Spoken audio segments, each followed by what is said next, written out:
James is so confident. He's doing it live, ladies and gentlemen. He's going to review every game released in 2023, starting now. James, Which game? what's the worst game you've played in 2023? You've started a game and you just instantly stopped the game. Oh man, I think there's been a lot of indie games I've started and just stopped. Okay. Oh, okay. Worst game? Payday 3. Payday 3? Done. Awful. Yeah. Horrendous. Because enough about Payday 3, because this is the 153rd episode of the Sidescape Gaming Podcast, where once a week we Discord over 500 miles, talk about a game-related topic, and what games we are playing. This week we're going to talk about just kind of a bevy of things that are happening in the industry. And we're going to talk about this Grand Theft Auto thing. It's pretty popular. And then we're going to talk about a lot of the games we've been playing, because we've been playing a lot of games. Teddy Westside, you're all right. We sent you to Miami for the reveal. Possibly Fort on Lauderdale. the field. On the field. Grand Theft Auto.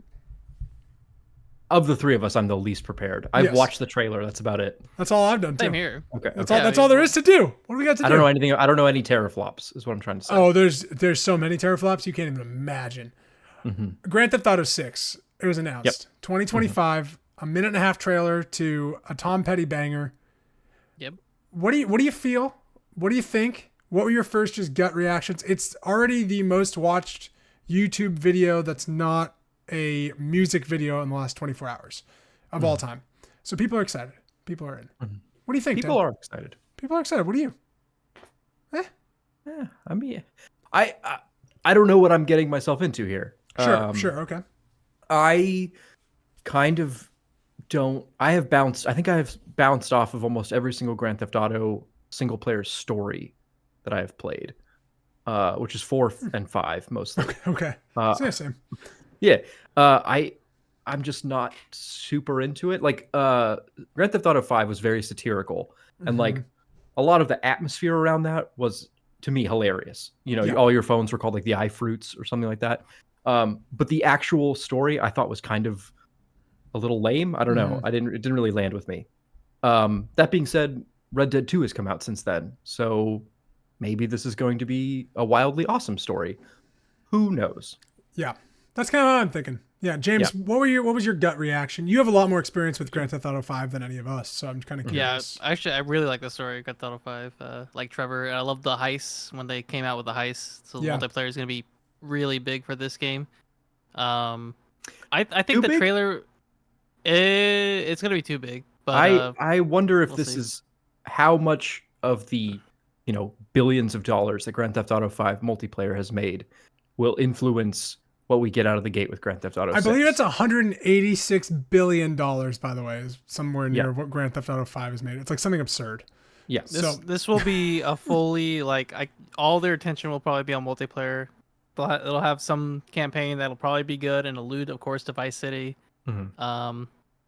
The trailer, to me, honestly, was poor because it felt like very not what the game is going to be. So, very enhanced, AI enhanced.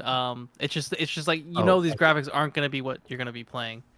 Who knows? So, see, I disagree. James, I think that's the engine. They leaked gameplay. There's been so many leaks before, like of gameplay of like some certain missions, and it just looks but when was that in the process? We got to. I don't know. So I don't know. It was pretty early though. They said like cease and desist. Because Red Dead 2 looks really good. Yeah, and Red Dead 2 does look good. If they've got 4 years after that. I don't think it looks like this trailer though. I think this trailer has been severely enhanced. If it makes you feel better, all of the footage of this trailer, with the exception of the main characters, is actual footage of real people in Florida. So if that makes you feel better, every single they do that montage of kind of people just doing wild things. Yeah. Those are all taken from real videos of people in Florida. Yes, the twerking on the roof, the alligator. Stick poking the alligator with a stick. Those are all real videos on YouTube. That's incredible. I just feel like someone had to mocap that and they had to make a trailer. So hats off to that. Yeah, right. But I think I'm hopeful. I know it's gonna be good. It's gonna be the biggest game of that year. It's gonna be the biggest game of all time. Everyone, it's great that they announced the year and they didn't be coming soon because now everyone's gonna not have their game released in 2025 and just move it on to the next year. Yeah. Or push for 2024. Yeah, I really hope Or gets delayed. we get. So Grand Theft Auto 5 did something that I really enjoyed, which was kind of like they just had this, it was like a parody Los Angeles, but there's a whole bunch of just stuff to do. And the one thing that I've always been wanting since Red Dead 1 is for them to just make all of the little day-to-day things in these open world games available in multiplayer, which I'm really hoping is what this game has. Of like, because Grand Theft Auto 5, you could just play tennis. You can just play tennis. That's a thing you can do. Out of nowhere. And in Red Dead, you can just play cards or dominoes or something like that. Yeah. And so I'm really wondering if we'll get more stuff like that, almost like a life simulator, and if that will carry out into multiplayer too. They had like a casino update in 5 as well. So you could gamble. Oh, really? Okay, I did not know that. Like multiplayer.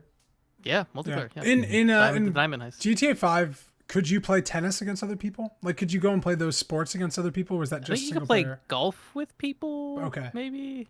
Yeah. I remember it was like in fairness, I am years out of date on the DLC. Yeah, I have not played any GTA 5. They've added, I honestly, maybe we should see what it's about. Like, hop on GTA 5 one of these days and see what's new, because there's just so many DLCs they added, and usually it's cars, but they added like Diamond Heist, which included the casino. Gunnar probably might know more. I mean, Heist, of course, was when Heist came out. I feel like that revitalized the game, because like GTA 5 came out, I was like, this is multiplayer and it's full of hackers and it sucks. And then Heist came out, I was like, oh, this is really fun. You want to do this heist, and you can have this certain mode where you do them all in a row and don't die at all. So it was like a challenge. Yeah, I'm interested with this game. I think it's gonna just be single player in the beginning, like how GTA 5 was. I would be shocked if the multiplayer is available right away. I think it's gonna be available right away. You think so? Because it's just so much money left on the table that they need to scoop up right away. Oh, I'm sure it's coming, but I feel like they want it to be this. Like even Red Dead 2 multiplayer came out a month or two after. Right. Yeah. So I don't know. This is GTA. This is GTA, man. It's the most watched trailer fucking ever, or whatever it's already. It's ridiculous. I was reading a stat about the Tom Petty song that is in the trailer.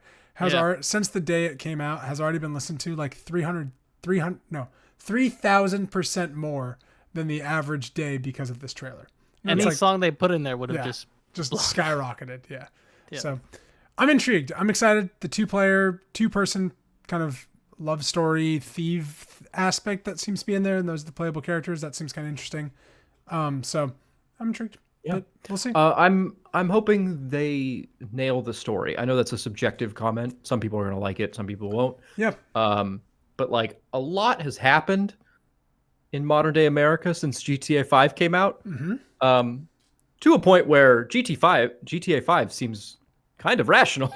I know. It's not as absurd as it used to be. I'm not to dig and this takes place in Florida. Yeah, this takes place in Florida. So I'm very curious. I hope they cut some edges with this story. I am optimistic. Yeah, I'm curious with that. Like, just the world is so different in terms of our structured beliefs and the polarity in that in our country.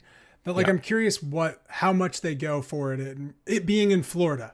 Like that carries a lot of weight in what that politically it means. Yeah. And so like how much are they going to twist that dagger in certain subjects where they might want to not because they'd upset an audience? That's I think what I'm most fascinated about too. Yeah, me too. And that'll be what I'm looking forward to in playing the single player is like, what are they trying to say? Yeah. Remember in Skyrim when you could pick up a bunch of books and read them? Can't do that here. No, we burned those books. Not allowed. Boys, we're going to move off from World of Warcraft. We're going to move off from this game to talk about a World of Warcraft spin-off, Warcraft Rumble. What the hell is this game? You guys all obsessed with this game. And I'm just going to drink my beer and talk about it. Sort of. Yeah. Okay, James, I'll take the lead on this one. So you're the guild leader, so Blizzard Activision in its final days before being bought, they King is underneath them. They have a massive mobile game empire. It makes sense to broaden their franchises, right, and start to make, they make Call of Duty mobile. They come out with this game called Warcraft Rumble. Comes out beginning of November. Best described as like a Clash Royale competitor. Basically, it's like an auto battler RTS. You and an opponent are dropping units that just run down lanes and automatically kill their opponent. And units counter other units. This This game is different in that there's towers, so you can kind of almost like a MOBA. You can kind of take over more of the map. There's a push pull to it. Okay. And also there's gold. There's gold mines, so you can mine extra resources for your side. So there's strategy in making a large push just to grab the gold to then keep your momentum going.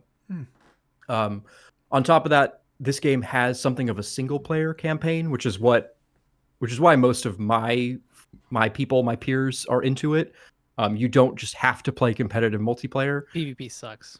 Yeah. It's awful. There is a little like cartoony fun world of Warcraft in there. You kind of go back and play all the greatest hits from World of Warcraft. It's very cute. It's very nostalgic. And we've all been playing it. We have a guild. We completed all of our guild challenges. James, give me your thoughts. What'd you think about it? We've been playing it for a month. You didn't invite me to the guild. What the hell? You didn't want to play. Do you want to play? I just wanted the invite. I just wanted the invite to the guild. You have to be. The invite system's not great. You have to be playing the game for me to invite you. Yeah, no, sorry guys. Okay. I can't send it to you via text. I just wanted a text, be like, "Do you want to be a part of the guild?" It's fine. If you help out the guild, we'll get you in because we've got some slackers. I can't make that commitment, James. I can't make that commitment. I mean, did you see Gutter's score? Yeah, Gutter's slacking. About James, what do we think about this game? So this game, you know how I feel about mobile games. I think they all suck. This game, however, I feel like the PvE is so good that it makes up for it, and to the point where you don't even have to spend any money. I haven't put any money into this game, and there's always something for me to do. Just like whether it's like a hard challenge for PvE, or they have these things called dungeons, which are really great. You basically like can level up your class, so you have these different classes, and of course it's Warcraft themed, so you have Alliance, Horde, Beast, and Blackrock, and then whatever the toxic Undead. What is that? Undead. I just say like Nax or something, but yeah. But it's all of course Warcraft themed. People who know these characters from Warcraft, and it provides this sort of, I think the way that what Ted hinted on was the mining system. Whenever I play this game, I think about how crucial it is. So the mining system is you get gold, and of course you get gold over time, and that's how you deploy units. Very similar to what Clash of Clans, whatever. Clash Royale, Cookie Royale. Yeah, so it's very similar to that, except it has more strategy. So you got to control the gold points to like hit the towers. Once you kill the towers, like it's over. And Ted, I want to get your opinion of this, but this game has so much potential with DLC. The next PvP season just got announced. It's coming out in a couple of days. You get one new leader. That's it. Yeah. It's not a leader. It's a unit.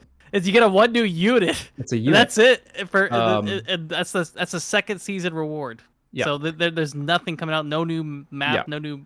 It really needs some help. So that's already bad. James hit the nail on the head. The auto battling RTS, I think, is something interesting, and like they've hit on something really fun here. Like RTS games, for anyone who's ever played them, are really difficult to play. There's a reason Koreans love them. Like, it's super hard, and this just takes away a lot of that and makes it very fun to still think about it, still strategize, still build your team, but you don't have to put a lot of like, actual work into like finger typing or macroing or microing. Oh, yeah. And so that is really cool. I will say is that we have been playing this game for a month now.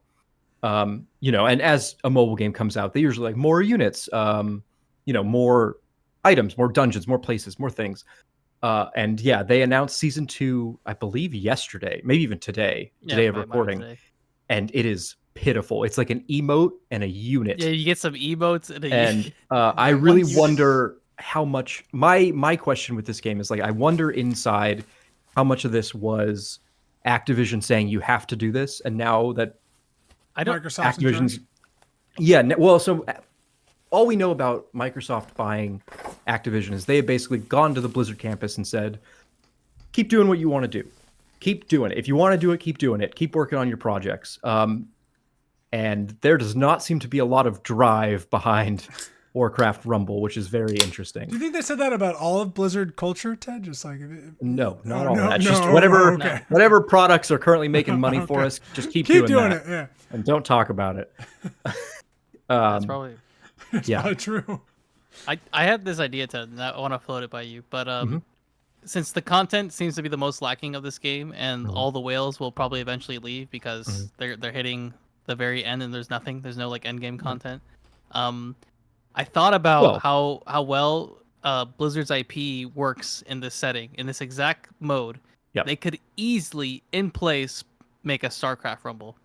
Easily. Totally. You mine resources. You have the units are almost exactly the same. You can have leaders. Like it works so well. Reminds me of like Halo Legends, where you have like your main unit you can like deploy around. Yeah, it is such a good initial concept that I am depressed that it has to be kind of a mobile game. Yes. I hate that this is mobile. James is absolutely right in that, like, I have never felt the need to pay for money, but also on the flip side, I have never wanted to. The options in the store are pretty lackluster.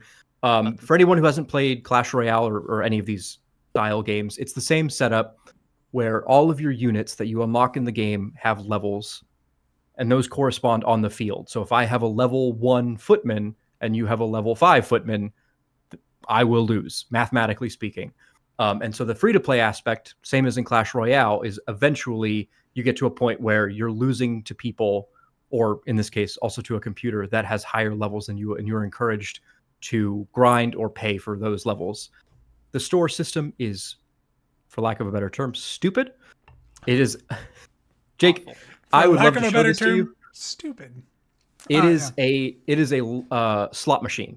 Oh, good. Like, good. Yeah. No. Like it's not even a slot machine. They call it the grid. The grid. So it's a 3x3 grid with 9 things to buy on them. Right. That makes sense. But you don't know what you're buying. You do know what you're buying. You know what you're buying. But it's random every single time. Like you can spin the wheel basically. You can recycle the grid.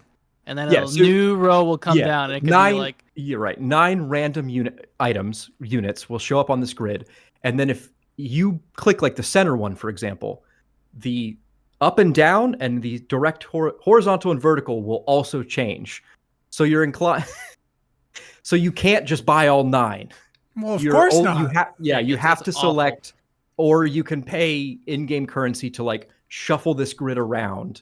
It's stupid. You have to pay to move something if you wanted to buy 2 things. Absolutely stupid. There are so many video games you could buy for just $60 or $70 that are so good. And then there's this bullshit in our industry. Well, you don't have to pay. We haven't paid anything. No, that's the thing. But I'm saying like that other people do. Right. That's the thing. Like it feels very much to me like whoever made this knows that they're not making a good product. Like they have a good game, a good core. But they know, like, to me, it feels like they know they were told to make a shitty mobile game to exploit people because, to our point, like most of our guild has not spent real money. I think we have 2 people who've spent real money. Everybody else has not. And so far, we've all unlocked every unit in the game and feel totally fine with whatever level we're playing at. The 2 people who spent money because they're like way up there. Yeah. It's so funny. So, like, it's not a big deal, which has me just kind of scratching my head. I'm grateful to it because I think this game will die when we all hit that wall, that pay to win wall. It's like where you got with Marvel Snap. You exhausted it to the point where it was like no longer. Well, Marvel Snap is a great game. Marvel Snap is unending. You continuously. Ted got to a point where it became too much for Ted to go down the rabbit hole. There's a new card every week, I think, for like Marvel Snap. Yeah, it got to be too much to keep up with. Unfortunately, you can't keep up with it. At least this one we can catch up. But sure, right. But the problem is we're gonna probably beat the PvE eventually. We're probably all gonna get to the point where we beat the PvE, and then there's gonna be nothing because PvP is boring as fuck. It's only one map. It's the same exact setup every single time. It just changes like who you're playing against. Yeah, that's it's just James, awful. I wanted to pick your brain about this. The way you win in PvP to me is so backwards in that, like, you click, go, you find an opponent, you play out this match, and then you win, but it doesn't say like you win, you've got an award, and then here's your prizes. Like you got gold, or you get. There's no. Flare, like what you. Yeah, you get like some kind of XP that's ultimately growing your like skill, because you all start at like rookie level and you end up got a skill master. level. Like an ELO system, but ELO, it doesn't say like you got 50 points towards your ELO. It goes right back to like, do you want to play again? Going back to that slot machine mentality of like, do you want to press the button again? Yep. But also for PvP, the style is just control gold. Whoever gets ahead on gold and controls it wins. Basically, that's usually how it works. But also, what I've had in some of my matches is I'll start the match, and I swear my opponent will load first and start deploying units before I even get to my unit screen. So like already it's not balanced. Yeah. It's like if you can't load in at the same time and you both like are like person already has 3 units out and you barely can get one. I've had the opposite problem, which I think is just a very systemic issue with this kind of game, where as soon as whoever is losing acknowledges that they are losing, they will stop playing. They'll stop playing, yeah. And just let it happen so that you can keep going again. You can't surrender. There's no you just have to stop playing. And there's no reason to like want to keep trying, right? Because if you feel like you're losing, you lose. Yeah. just quit and start basically, if you can't control the gold, you lose. There's just no way you come back. So it's weird to me that somebody had a very good idea that then got throttled by a free to play game. That being said, we're all still playing it. The guild system is it's fun and communal. I like the guild system. We're all just 15 of us are just doing our daily quests and chit chatting about it. There's 15 of you guys, and I couldn't get a single like, hey man, we're making a guild. Do you want to be a part of this? Do you want to be part of our guild? No, I'm good. Thanks though. I appreciate the invite. No I appreciate the invite. That's really nice. I'm the guild leader, so just let me know. No man, it's cool. It's just nice to be included in things, you know. Yeah, I can't invite you because Ted's the leader. He said no, James, not mad at you at all. Purely just mad at Ted here. I'm sorry. Yeah, it's okay. So yeah, that Warcraft Rumble. It's a game. It's a game. Yeah, it's a game. It's a game that I play every day. Do you recommend people check it out? Like, I do. Yes. Because a barometer would be me. A barometer would be me. Yeah. Like, should I even look at this game? I think, Jake, I think you should download this game and play it until you feel like. Don't even play the PvP. Yeah, just play the PvE. Just play the intro until you feel like you hit a wall, and then stop playing, and then Okay. Because it is just a great thing to do while you're pooping on the toilet. That's it takes a minute and a half to do a daily quest or to beat it, and it's a fun little RTS light.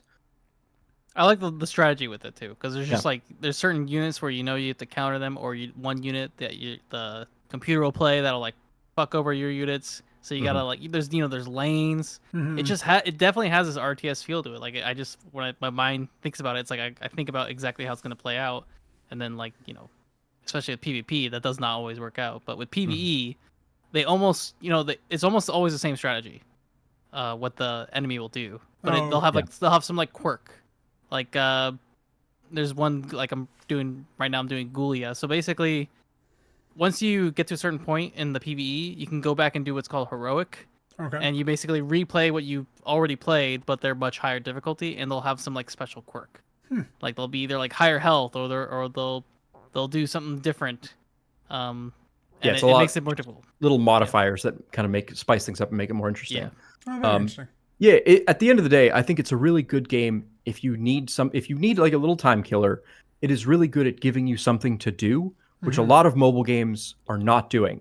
A lot of mobile games, you just hit this wall of you're either going to pay to win, or you're going to stop playing, and we don't give a shit. Yeah. And this game's not doing that. And I would love to know behind the scenes as to why, but I'm pleasantly surprised. I'll put it. Gone are the days where it's just Flappy Bird and you don't pay anything. You just flap your wings or something like that, or Angry Birds where you just fling your bird. I feel like if you just come out with a really good mobile game and have no microtransactions, it's kind of dead now. That doesn't gain any traction. Yeah. Mm-hmm. It's all these big gotcha games, all these big it's ruined. I feel. I mean, who knows? Arguably, James, we will be on here in a few months because they will have shut down Warcraft Rumble because it wasn't getting them their massive whales that they wanted, which would be a different kind of depressing. I'm sure but I'm sure that's going to happen. To be very honest, you're talking about the store is not very interesting. The battle pass isn't. What's going to keep this game going? Yeah. There's no skins too. I thought that was going to be an immediate thing, skins for your units or. This company was just bought. They're going to start canceling shit left and right. Who knows, man? So I'm very curious to see how it goes. Me too. I'm fascinated by all that. What's coming next from Xbox? Can I take over the conversation now? Sure. I'm going to tell you guys about Alan Wake fucking 2. Because how's that game? James, you played it. Did you beat it? No, I played way more than James at this point. Oh, really? Okay. Yeah. He's way ahead. Oh my god, James, I think I'm at 8.5 hours. I'm in love with this game. What chapter are you on? It's tough. I'm at like chapter 5, chapter Okay, 6. Yeah, they're Alan Wake 2 developers. Remedy, same people that made Control. Alan Wake 1 a long time ago. I've never played Alan Wake 1, so I think that needs to be prefaced. I did watch a 15-minute video about the story of Alan Wake 1 and Control, and then the DLCs of Control, and how they all affected the story that is Alan Wake 2. Honestly, I think you could kind of get by without it. But man, I texted James this. I may have texted this to the group chat, but like Remedy just makes dope video games. Like they just make video games that are awesome. We loved Control when it came out, and this game is just like so interesting because it's a survival horror game that still takes like that fantastical elements that you saw in Control and kind of uses them in different ways. One thing that's really interesting about Alan Wake 2 is that it uses like live action video as well. I love that. Yeah. As what I was telling you, it's like a movie, a book, and a game all wrapped in one. Makes so much sense. I love them. Yeah, I love watching because I was like, I'm just gonna sit back and watch this. This is great. It's dude, I got to what I would think is probably the moment of this game, like literally this afternoon, and I was like, holy shit, they did it again. Like the Labyrinth, take control, hard rock music, Labyrinth of Control. That was great. They have a moment like that in this game. That's their signature. Yeah. Like they always have that in their games, which is good. Yeah, and man, is this moment like a fucking moment? You're like, this is just so cool. Like no other studio is doing what Remedy is doing in this situation. But the story of Alan Wake is really interesting. It's about a writer who long ago got trapped in this dark place in this like small mountain town. It's literally called The Dark Place. Yeah, it's literally called The Dark Place. not just called The Dark Place. And he like went and disappeared, and that was the whole adventure. The first one was basically Alan Wake getting lost in the dark place. And he's a writer, and writer's block was kind of what was starting the dark place, and this like lack of nothing and no inspiration, no nothing. The second game is like you are a detective Saga, and that's her name. And you're investigating these murders in this small town where Alan Wake has disappeared, and then spoilers, Alan Wake is also involved because he's back because it's his name and it's number 2. He narrates you in the beginning. Like they're like Alan Wake. They're like trying to figure out. Yeah, the beginning is very good. The beginning is Jake. I want to talk to you about this. Yeah. You ever see the show Fringe? No, but I know of Fringe.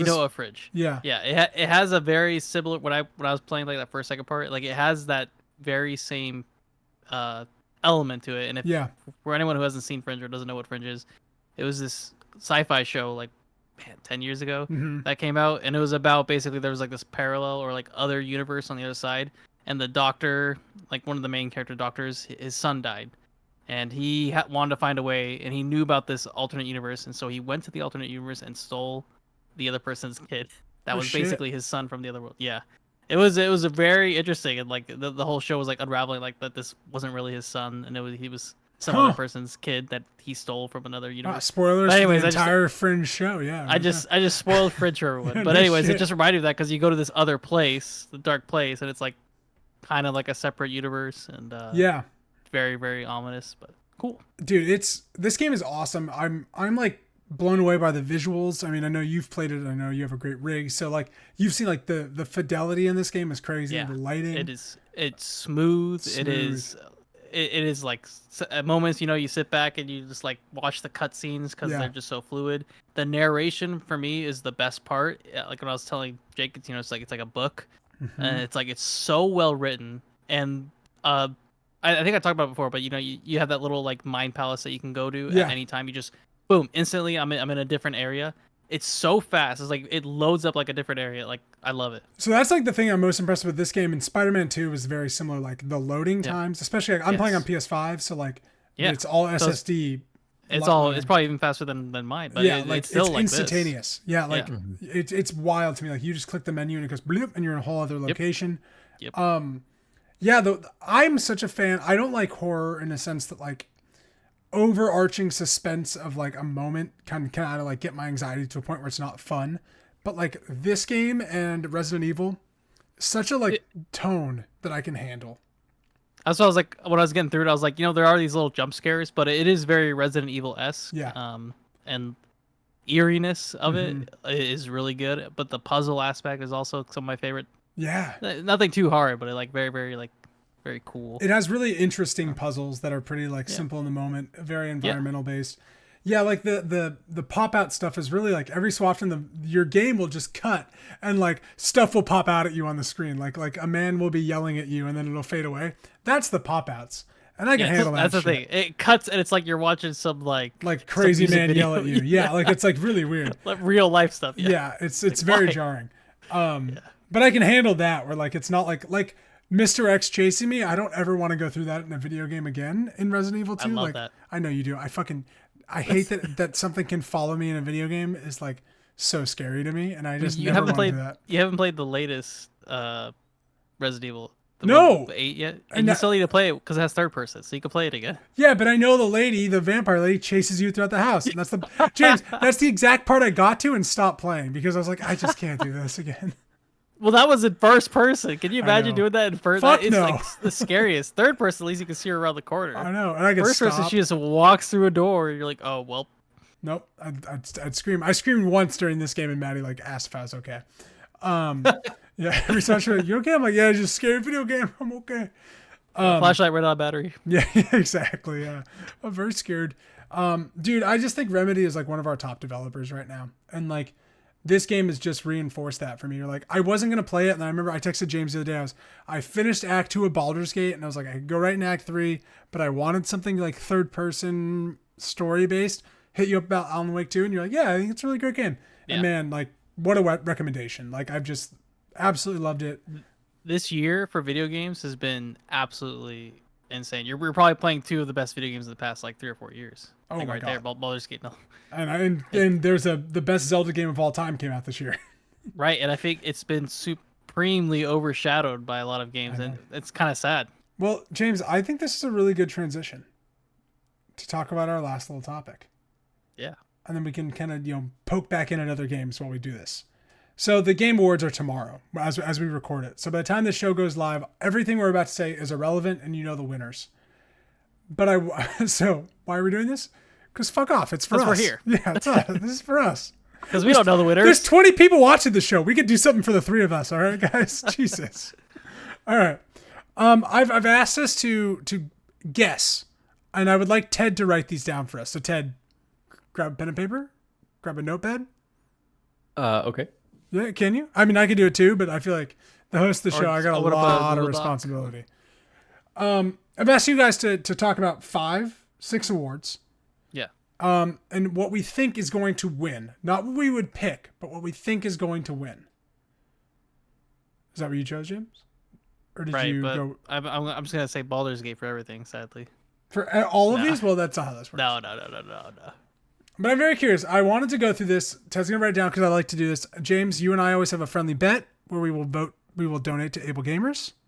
Yep. What's the dollar value we're putting on this bet, you and I? Ted's welcome to join in, but I understand he doesn't have to. 50? 100? 50. 50? We do 50, right. yeah. $50 to Able Gamers. Whoever gets the most right, the other person donates out of these 6. Okay. So the awards I'd like to talk about, Game Awards, Jeff Keighley's awards are coming tomorrow. Very exciting. A lot of new games are going to be announced. The Game Awards we're going to talk about are Best Performance, Best Art Direction, Best Ongoing Game, Best Narrative, Best Game Direction, and Game of the Year. Okay? So I'm going to pull them up. We're going to talk about them, and we've all picked our kind of, picks. So give me 1 second, because their website, I'm going to be honest, not great. Just Jeff Keighley does a lot of great things. A website, not one of them. The website, it just changes every year. So. It changes every year. It's all kind of a mess. Okay. James, what award would you like to start with talking about? Ongoing or performance? I feel like that's like the lessers of the big ones. Performance? Let's do performance. Mm-hmm. All right. Best performance. The nominees are Ben Starr for Final Fantasy 16, Cameron Monaghan for Star Wars Jedi Survivor, which is like kind of crazy that game came out this year, just how many games have come out. Idris Elba for Cyberpunk 2077 Phantom Liberty, Melanie Laborde for Alan Wake 2. She plays Saga? She plays Saga, yeah. Okay. And I'm going to be honest, here's my deal about this lady. She's really good in this game, but every so often, she's clearly British, being an American, and she can't say her own name in an American accent, and it like drives me crazy. Because Saga and Saga are very different. It's very different how you say them, and she says Saga. And so whatever. It just bugs me. Neil Newborn for Baldur's Gate 3. He's Asterion. Yeah. Oh no. Well, we killed him, so I don't know. Yeah, we don't. You have no idea because Asterian's dead in our playthrough, can't and vote he's for in your pockets right now, James. And then you have Yuri Lowenthal, who plays Peter Parker in Spider-Man. So I'm kind of curious, what did you guys think about this award? I think it's kind of just an interesting award. So James, I'm gonna go first. I gave it to Idris Elba. Idris Elba. I feel like we talked about this. Cyberpunk 2077 Phantom Liberty doesn't really fit into most categories since the game's already come out. This is DLC, but he does such a good job in this DLC, and it really, you have Idris Elba, you have Johnny Silver and Keanu Reeves, like you have all like these heavy hitters that are in this DLC, and it's so much better than the main game. Yeah. Like I didn't want it to end. Like I wanted to like keep playing and like not go back to the main story. When I did, I was like, oh god, this ending sucks compared to the. Did you wait when you played Cyberpunk 2077? Did you like stop at the like Act 3? The very last mission for regular Cyberpunk, I stopped. I didn't do it. Oh, I started. That's what everyone said this to do. So that's what I did. Gotcha. At least like reading up on it. Yeah. Yeah, and then I did all of the ending of the game.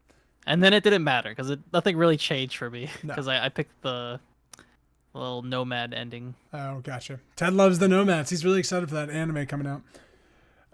Ted, best performance. What do you think? I don't know the performances for most of these categories. I'm uneducated here. Yeah. So I'm going to say Idris Elba out of pure bias. Sure. I like it. That's the only person that played Final Fantasy 16 in this group. Ben Starr, so I'm going to put down. He was pretty good as Clive. Good? Yeah, and I think like he's the main character. He's the main character, yeah, Clive. Okay. And I think like he was really good. I think the game is a very good game that's not going to get a lot of recognition. I think it will once it goes on PC. No, for sure. But I'm saying like in like kind of this awards cycle. Oh yeah, And so I think this is kind of a time to spotlight that for me. So that's why I picked Ben Starr. Okay. I mean, Idris Elba's already known. Exactly. One more award to. Yeah, fucking. He doesn't give a shit. He does. Keanu Reeves cares. Keanu Reeves cares. That's true. Yeah. That's true. Good point. All right, best ongoing game. Okay. Best ongoing game: Apex Legends, Cyberpunk 2077, Final Fantasy 14. A lot of Final Fantasies here. Yeah. Fortnite, Genshin Impact. Those are your 5 nominees. I put Cyberpunk 2077. I think this is where they award Cyberpunk for fixing itself. Yep. That they were ongoing enough to fix the game and make it what they originally promised. That's where I think this gets recognized. None of the other games jumped out at me. This is how the voting works is they have a panel, right? Mm-hmm. But there's also like a fan voting percentage that is also weighed, yeah. I think you're right. Maybe it is Cyberpunk because I it's not just pure fan bias, and I know that the panel does have a final say. So I think Cyberpunk has it.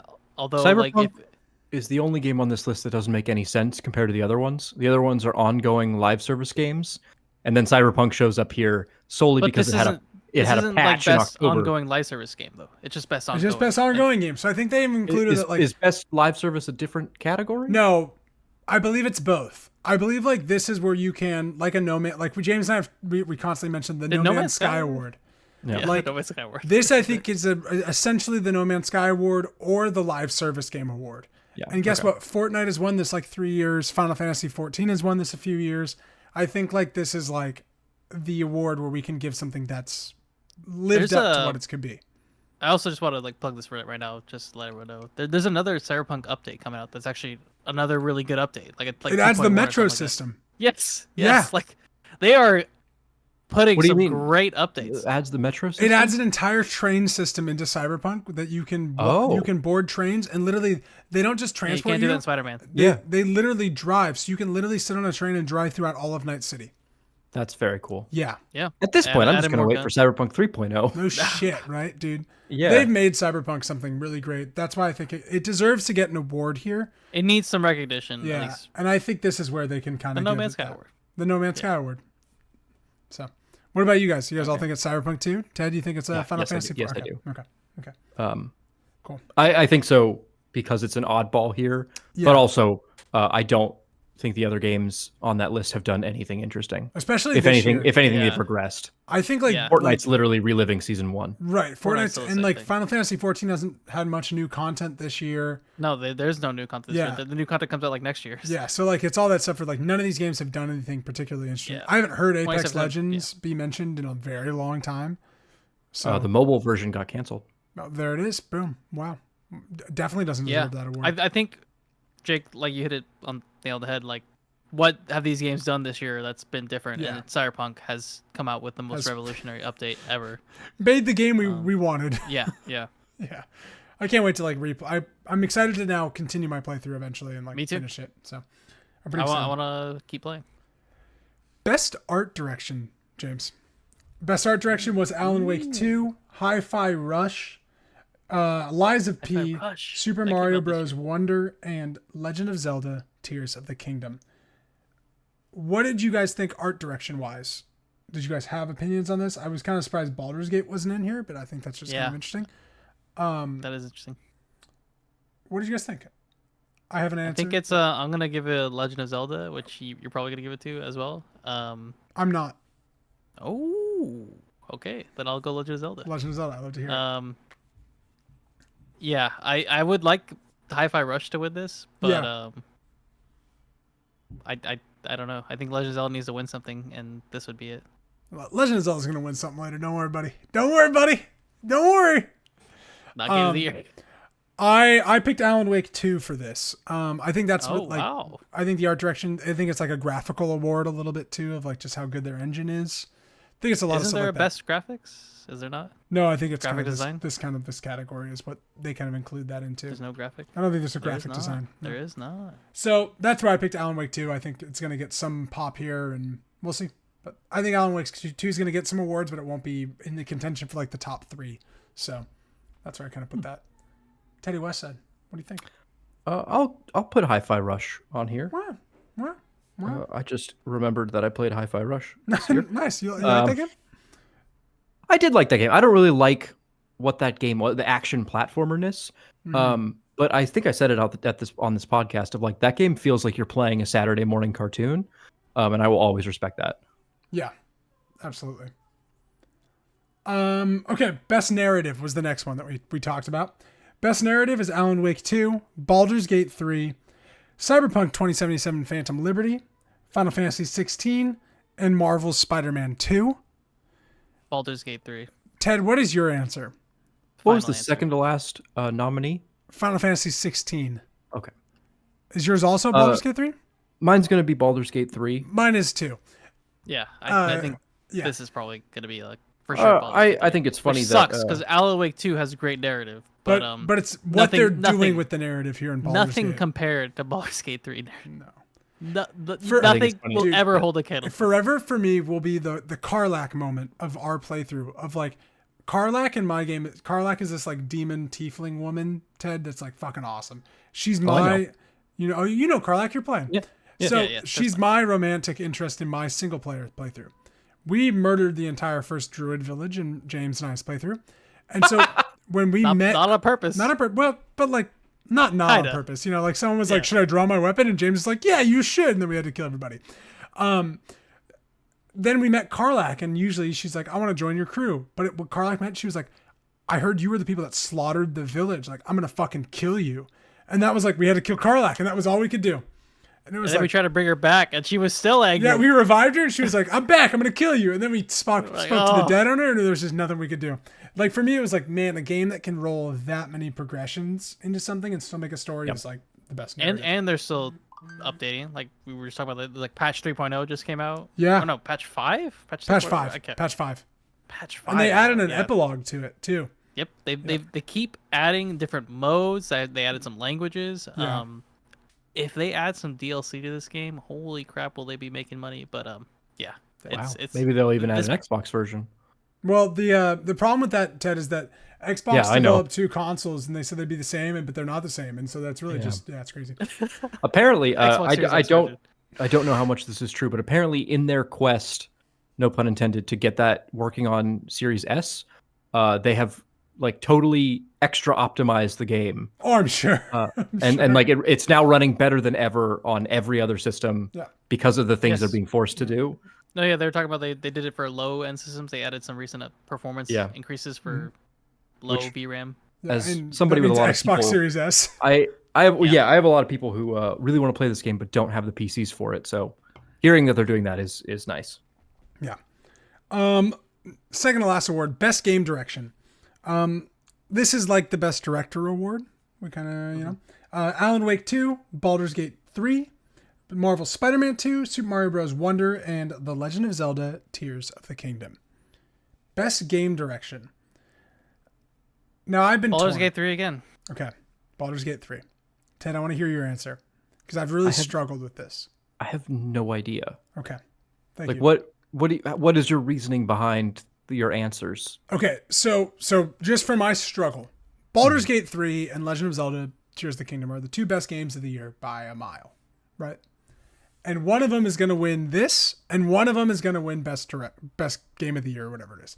Gotcha. Okay. I believe, for me personally, that this is going to be Tears of the Kingdom's award because this is like building a world that interacts with each other and how it kind of is malleable, much like Baldur's Gate. But I think they're going to be split, and I think Baldur's Gate is the game of the year. But I think this is Tears of the Kingdom's award because of how it all fits together on top of what was already there in Breath of the Wild. And that's my worry for why it won't win though. But it's going to win one. I don't think Baldur's Gate is going to run away with just both these awards. Tears of the Kingdom is too good. And y'all fucking slept. Y'all never played it. And we're going to get to this awkward conversation later in the year. At the beginning of this, you said that this is not our personal opinion. This is what we'll think will actually win. And let's not forget that this is the Game Awards, in which It Takes Two got first place because nobody was ballsy enough to actually vote for what they wanted to vote for. So true. So think of it in terms Game of the Year. Yes. All right. This is Legend of Zelda. Think of it in terms of that. Game direction is Legend of Zelda. Wonder, Game of the Year. Fuck. No way. Okay. I think this is Legend of Zelda's award because of what's happening after. Ted, what do you think? I mean, honestly, Jake makes a very good case for Legend of Zelda. I still need to play it. I'm split between that or James, Super Mario Wonder. Super Mario Wonder, which I hear a lot of people really like what they've done with it, but not enough to change like the world. Not enough to change our. I watched Super Mario. It's Super Mario.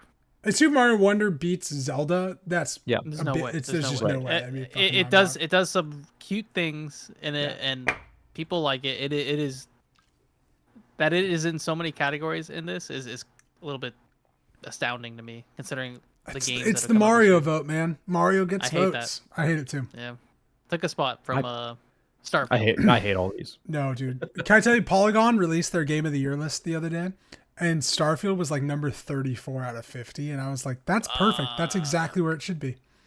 I read that and I was like, yeah that's right. Yeah. 50? That's so many. This is cool though in Starfield. So like, you know how like when you go back through the time loop, spoilers by the way for whoever plays Starfield, whatever, you go through the time loop, right? Yeah.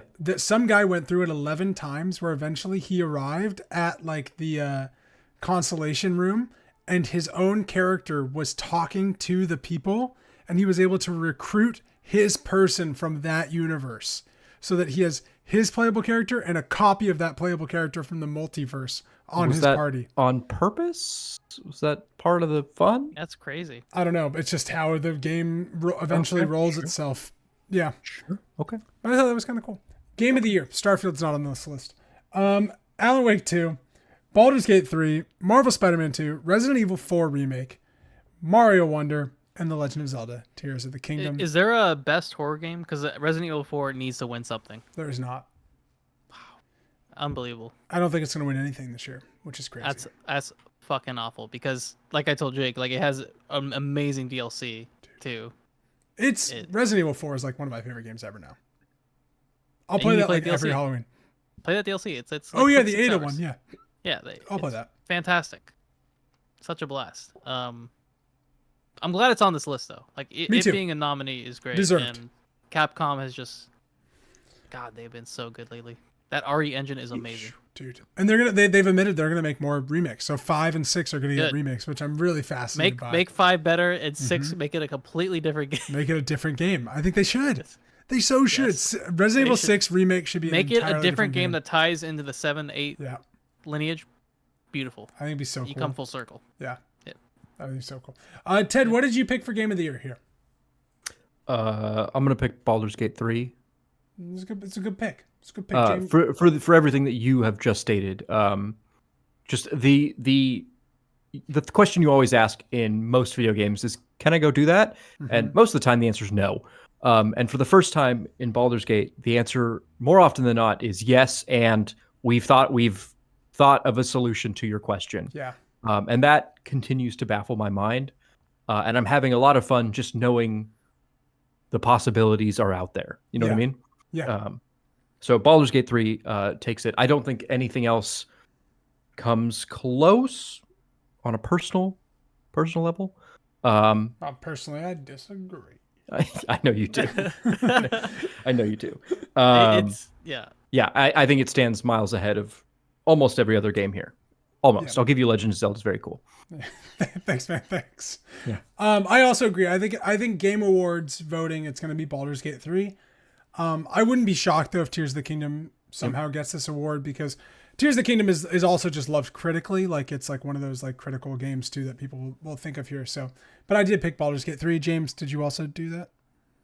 Jake, when you say jump, people usually say how high. When you say jump in Baldur's Gate 3, you roll 3 dice and you try and hit a 20 and you'll jump over the mountain. And that's the beauty of Baldur's Gate 3, is that you never know what's going to happen. It's true. And that's I love it, because you can roll bad, you can roll good, and the events are hilarious. And I think we've had so much fun in our group. Out of all of these games, most of these like single player experiences, and single player experiences are good. I think Baldur's Gate 3 will win this, just because of how many people probably played with their friends or enjoyed a good story, even solo. It's good solo. Well, that's what I'm saying. Like I've enjoyed it both ways, playing it by myself without anybody, and then also playing with you. It's an entirely different experience. That's what I think is so cool. Yeah. Yes. And I think it was so under the radar. Of course, some people probably knew this was gonna be good because they played early access and they were like, "Oh, everyone's gonna love this," and everyone's like, we'll just wait till it releases." And this came out, and holy crap! I think it just blew everyone away, and it's still blowing everyone away. And it needs some good vote. Great studio. Please never get bought out. Stay the same. Well, and I think like Tears of the Kingdom being so similar to Breath of the Wild holds its back in a way in terms of voting. I don't think it takes away from the experience of playing that game, but like in terms of the critical eye of what it is compared to something else, it does hold it back a little bit. So I understand. It's not like the first game where it just like held strong the entire time because it's so different from anything, and then it being so similar to what the original game is. Of course, it's a second draft that's perfect, is what it is, but that holds it back in a way. Yeah. When we talk about game of the year for us later, there's gonna be a whole discussion on this, because trust me, there's a war inside my soul. So this has been that year though. Like I look at all these games, except for Super Mario Wonder. All these could be a game of the year. Dude, I mean, we haven't even played Wonder. Maybe Wonder's the greatest game of all time, James. We just don't even know. I've seen it be played. It is, it's just not our cup of tea. We're not into that 2D side-scrolling fun. I mean, they also came out with a new Kirby game this year, which I thought was a lot of fun. I think the problem with Super Mario Wonder is that, like, there's not a lot to compare it to. Yeah. So, like, it's the best 2D Mario game we've seen in years, but that's not a very bold statement. No. You know what I mean? It's like, Ted, I saw an ad for the new Hunger Games Songs of Ballad and Snakes, and it said it's the best Hunger Games movie since Catching Fire, which means it's the best since the two before this weren't very good. So it's like, that's not saying much. Like Mockingjay Part 1 and Part 2 weren't good. So all right, sure. Like, it was just a weird phrase. So I understand what you're saying. Yeah. It's not good. Yeah, it's not good. Yeah. I mean, I think it's fine. It's just it's not holding a candle to some of the other competitors here. I think this is one of the great years of gaming. Yeah, it didn't rewrite the book. Yeah. Jake, when I was in the theaters watching that, the person next to me, the guy next to me went, well, that was a movie. And walked out. that's literally. Well, that was a movie. It's like when Yep. I saw Rise of Skywalker and there was like this one woman by herself there, and she at the movie she turned and she goes, "So what did you think?" And I went, "The same fucking thing as you, man. This sucked. This is not what we wanted. How this thing to end. All right." But it was just the old woman just going, "So what did you think?" I was like, "Yeah." All right. Any final thoughts on the Game Awards, Game of the Year before we say goodbye? A lot of great games. Can't wait to watch the awards. Or actually, A lot of Jake, lot of Ted, great games. tomorrow? We'll talk You after. guys- Maybe we'll talk after. I should be free. Oh, there James, you I'll go. hang out with you. Damn it! I want to be a Well, part I- of this. Little watch I think, party. well, if it starts at 4:30, Starts at 4:30. I'll try and be home. We'll see. Like, that's a little Yeah, early. yeah, it's pretty early. I am pretty frumpy about the Game Awards as a whole. I thought a lot of these nominees were kind of like, okay, Super Mario Wonder is on here a lot. There are a lot of genuinely good indie games that came out this year that see no light of day. They're just relegated that. to a little category Which next to which what happens to be one of the best games of the year. well, also best independent game, which Baldur's Gate is an independent game. Yeah. And Dave the Diver is not an independent game. Yes. Dave the Diver is by a AAA studio. And so I Yes. love that like those aren't in there to make the awards different. Like the best independent game of the year is Baldur's Gate 3. I think Sea of Stars will win I think that, so too. but I haven't played it. But I've seen like so much. Yeah, of it's it. I one of wanna those play things it. where you have to think like the panel voting of like, well, if I give Baldur's Gate 3 Game of the Year, then I should give Best Indie to somebody else. And so that's how you get, and it's Take-Two winning the whole thing. Yep. You get a lot of weird outcomes from that system of voting. So I'm a little frumpy on the Game Award nominees, but I'm very curious to see how it goes. Yeah.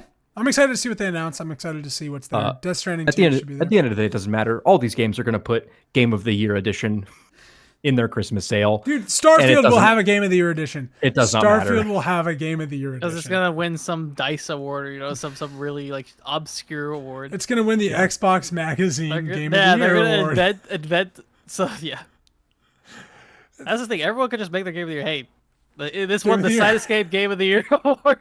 Dude, that's the dream. Put that on the box. Yeah.